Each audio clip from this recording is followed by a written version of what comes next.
எல்லாருக்கும் வணக்கம் மக்களே! எல்லாரும் எப்படி இருக்கீங்க? எல்லாரும் நல்லா இருப்பீங்கன்னு நம்புறேன். நான் உங்களில் ஒருவன் பேசுறேன் மக்களே.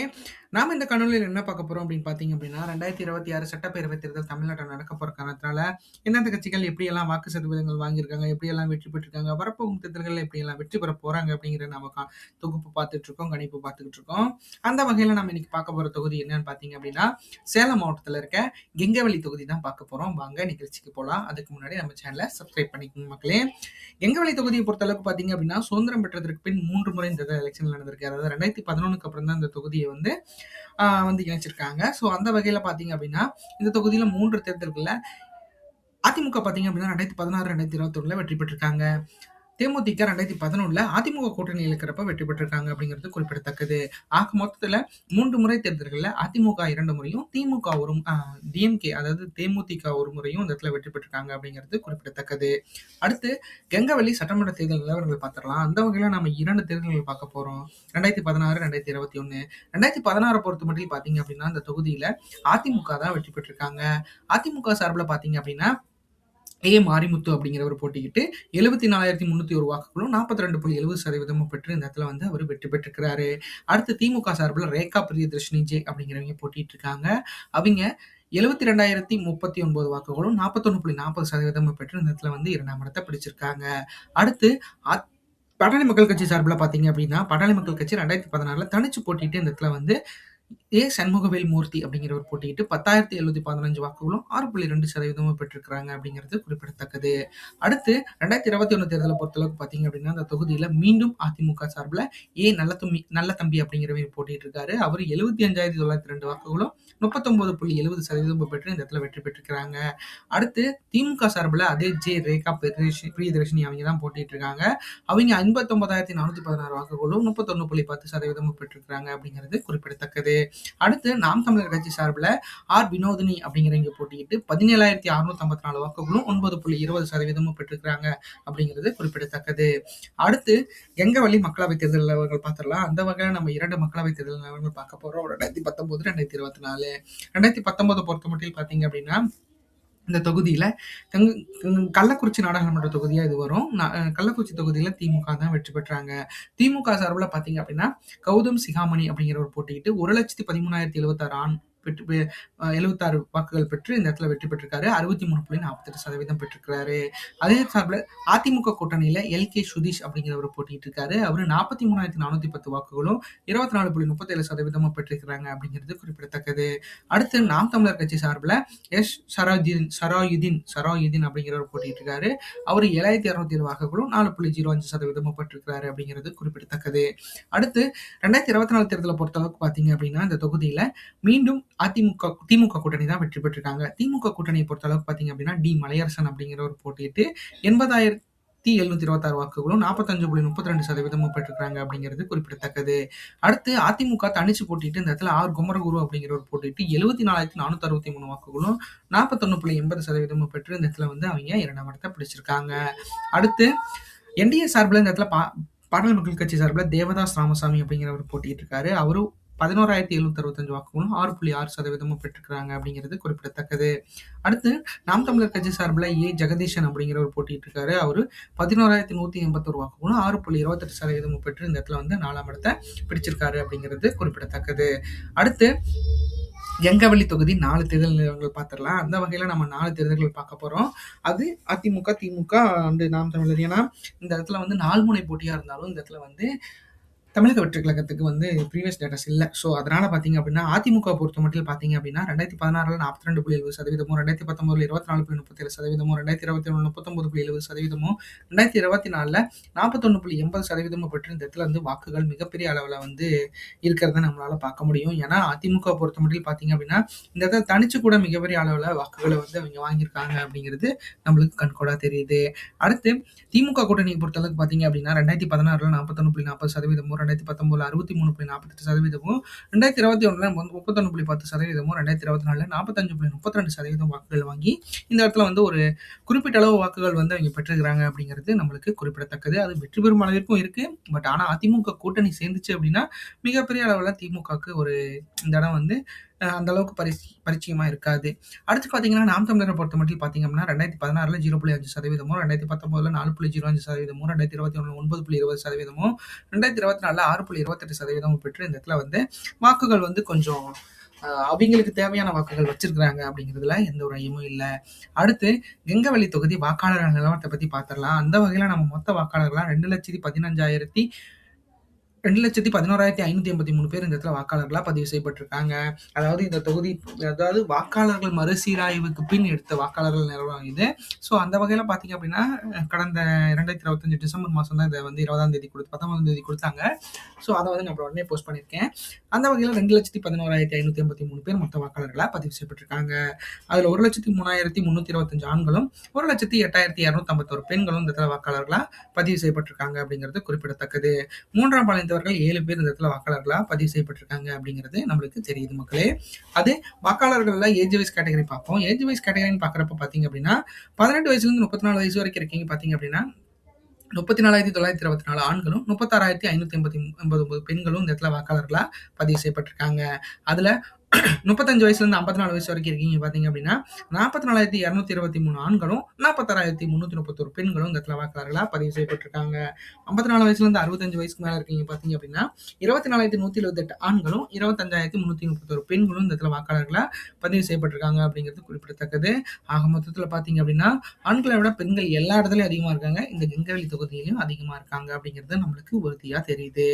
அடுத்து கெங்கவள்ளி தொகுதி வாக்கு சதவீதங்கள் கடந்த 3 தேர்தல்கள்ல எப்படி பதிவாயிருக்கு அப்படிங்கிறத பார்ப்போம். அந்த வகையில பார்த்தீங்க அப்படின்னா, 2011ல 81.90%, 2016ல 80.10%, 2021ல 81.20% வாக்குகள் இந்த இடத்துல பதிவாயிருக்கு அப்படிங்கிறது குறிப்பிடத்தக்கது. ஒரு நல்ல வாக்குப்பதிவு தான் இந்த இடத்துல நடந்திருக்கு மக்களே.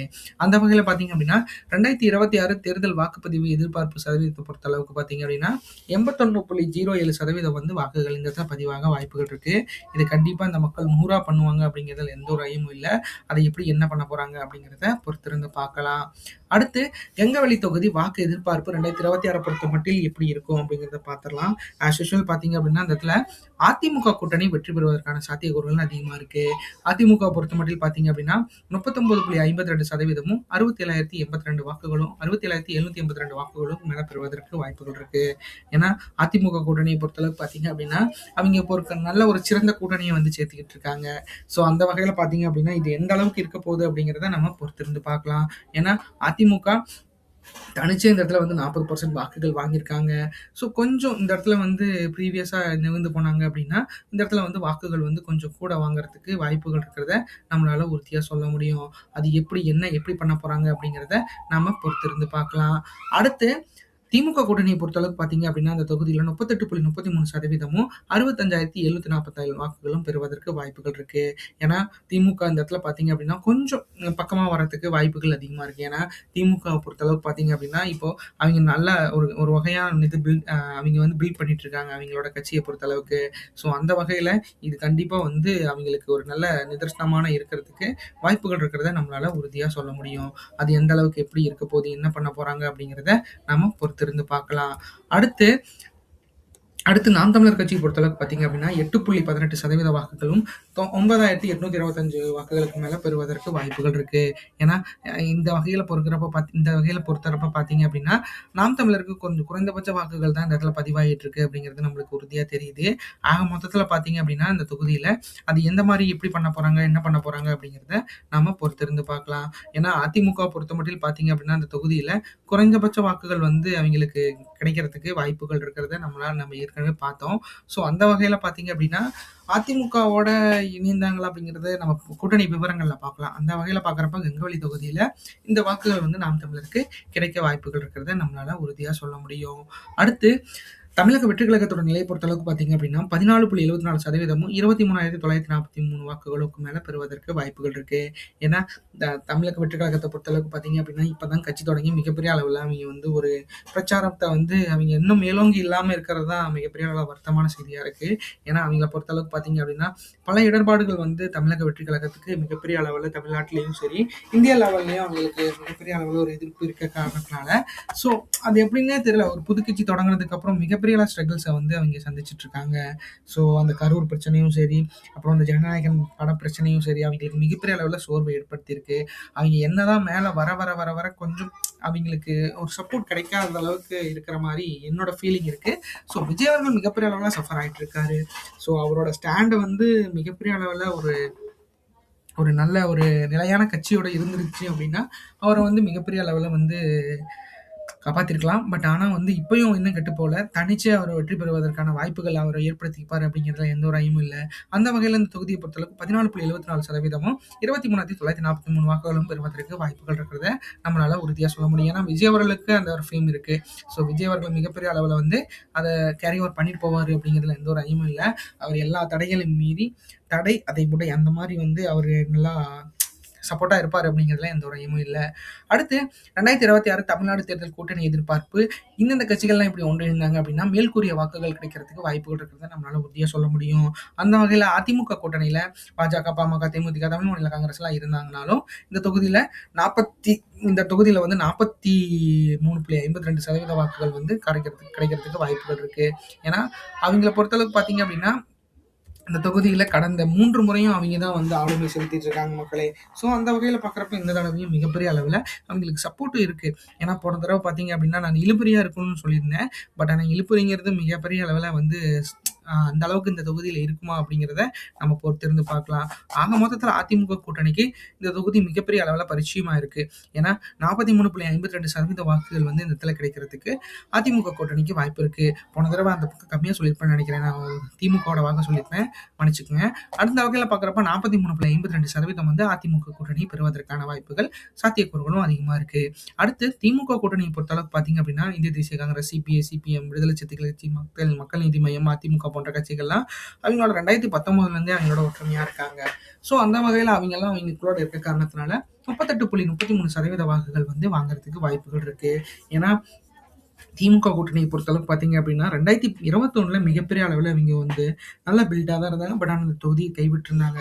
அதே 2024 தேர்தலையும் அப்படி தான் இருந்தாங்க. பட் ஆனால் அதிமுக தனிச்சு இந்த இடத்துல வந்து மிகப்பெரிய வாக்குகளை வந்து குவிச்சிருக்காங்க அப்படிங்கிறது நம்மளுக்கு உறுதியாக தெரியுது. ஸோ அந்த வச்சுலாம் பார்க்குறப்ப பார்த்தீங்க அப்படின்னா கொஞ்சம் வாக்குகள் வந்து இந்த இடத்துல வந்து நிலையாக இருக்கிறதுக்கு வாய்ப்புகள் கம்மியாக இருக்கிறத நம்மளால உறுதியாக சொல்ல முடியும். ஆக மொத்தத்தில் பார்த்தீங்க அப்படின்னா இந்த தொகுதியை பொறுத்தளவுக்கு அவங்க இன்னும் வந்து நல்ல ஒரு ஸ்டாண்ட் பை வச்சுட்டு தான் இருப்பாங்க அப்படிங்கிறதுல எந்த ஒரு ஐயமும் இல்லை. பார்க்கலாம் அது என்ன எப்படி. ஏன்னா அவங்கள பொறுத்தளவுக்கு பார்த்தீங்க அப்படின்னா கூட்டணிகள் வந்து அவங்களுக்கு உறுதியாக இருக்க காரணத்தினால அவங்க வந்து எப்படி வேணால் செயல்படலாம் அப்படிங்கிற ஒரு இது இருக்குது. ஏன்னா திமுக கூட்டணி பொறுத்தளவுக்கு பார்த்தீங்க அப்படின்னா அவங்களோட வெற்றிகள் வந்து மிகப்பெரிய அளவில் சுவாரஸ்யமாக இருக்க போகிறது அப்படிங்கிறது நம்மளுக்கு உறுதியாக தெரியும். ஆக மொத்தத்தில் அது எப்படி இருக்க போது என்ன பண்ண போகிறாங்க அப்படிங்கிறத பொறுத்திருந்து பார்க்கலாம்.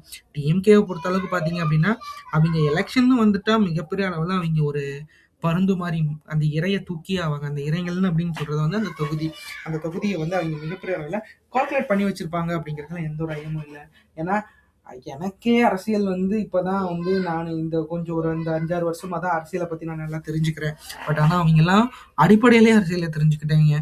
ஸோ நான் சொல்றது வந்து எல்லாமே டேட்டா தான். பட் ஆனால் களத்தில் வேற மாதிரி இருக்கும். கண்டிப்பாக அதுக்கான மக்கள் மனசை வச்சாதான் எல்லாருமே ராஜாங்க. அதை நீங்கள் என்றைக்குமே மக்கள் மறுக்காதீங்க. உங்களால் மட்டும்தான் எல்லாமே முடியும். அதை நீங்கள் தான் பண்ணணும். நீங்கள் உங்களுக்கு என்ன தோணுதோ அதை மட்டும்தான் செய்யணும். நம்மளால் விதைகளை விதைக்க தான் முடியும். விதைகள் வர்றதுங்கிறது அந்த மண்ணை பொறுத்து தான் இருக்குது. ஸோ மக்களாகி நீங்கள் தான் அந்த விதைகளை நல்ல விதைகளை மலர வைக்கணும். அடுத்து பார்த்தீங்க அப்படின்னா நாம் தமிழரை பொறுத்த மட்டும் பார்த்தீங்க அப்படின்னா இந்த தொகுதியில் பார்த்தீங்க அப்படின்னா 8.18% வாக்குகள் வாங்குறதுக்கு வாய்ப்புகள் இருக்குது. ஏன்னா நாம் தமிழர் பார்த்தீங்க அப்படின்னா இந்த தொகுதியில் குறைந்தபட்ச வாக்குகள் வந்து ஒரு 7% மேலே தான் வாங்கியிருந்தாங்க. ஸோ இந்த தடவையும் பார்த்தீங்க அப்படின்னா 8.18% வாக்குகள் தான் வாங்குறதுக்கு வாய்ப்புகள் இருக்கிறத நம்மளால உறுதியாக சொல்ல முடியும். ஆக மொத்தத்தில் அது எப்படி நடக்க போகுது, என்ன நடக்க போகுது அப்படிங்கிறத பொறுத்திருந்து பார்க்கலாம். ஏன்னா அவங்கள பொறுத்தளவுக்கு இப்போ வரைக்கும் கூட்டணிகளை பற்றி அவங்க எங்கேயுமே விவாதிக்கல. கூட்டணிகளோட இணைவாங்களா அப்படிங்கிறதே மிகப்பெரிய அளவில் கேள்விக்குறியாக இருக்க காரணத்தினால கண்டிப்பாக வந்து இந்த இடத்துல 8.18% வாக்குகள் வந்து அவங்க வாங்குறதுக்கு வாய்ப்புகள் இருக்கிறத நம்மளால உறுதியாக சொல்ல முடியும். ஏன்னா அவங்க கூட்டணின்னு நான் என்ன சொல்றேன்னா கூட்டணின்னு அப்படின்னு பார்த்தீங்க அப்படின்னா திமுக கூட்டணியோடையோ இல்லை அதிமுக கூட்டணியோ யாரோட சேர்ந்தாலும் சரி அவங்க இருக்கிற இடத்துல அவங்க 15 தொகுதிகள் கொடுத்தாங்கன்னா அந்த 15 தொகுதிகளும் வெற்றி பெறுவதற்கு நாம் தமிழருக்கு அந்த அளவுக்கு வந்து அவங்களுக்கு கேப்பபிலிட்டி இருக்கு. ஸோ அதை சீமான் அவர்கள் எப்படி உணர்ந்து எப்படி வந்து அதை மாற்றி அமைக்க போறார் அப்படிங்கிறத பொறுத்தெடுத்து பார்க்கலாம். இப்போ வரைக்கும் நாம அவங்க கூட்டணிகளை பற்றி எங்கேயுமே விவாதிக்கல. கூட்டணிகளோட அவங்க செயல்படுவாங்களா? அப்படிங்கிறது மிகப்பெரிய அளவுல கேள்விக்குறியா இருக்கு. ஸோ அது வந்து ஏன்னா எல்லாமே வந்து அவரோட கையில தாங்க இருக்கு. அந்த கையில இருந்து அவர் எப்படி என்ன பண்ண போறாரு, ஏது பண்ண போறாரு அப்படிங்கிறத பொறுத்திருந்து பார்க்கலாம்.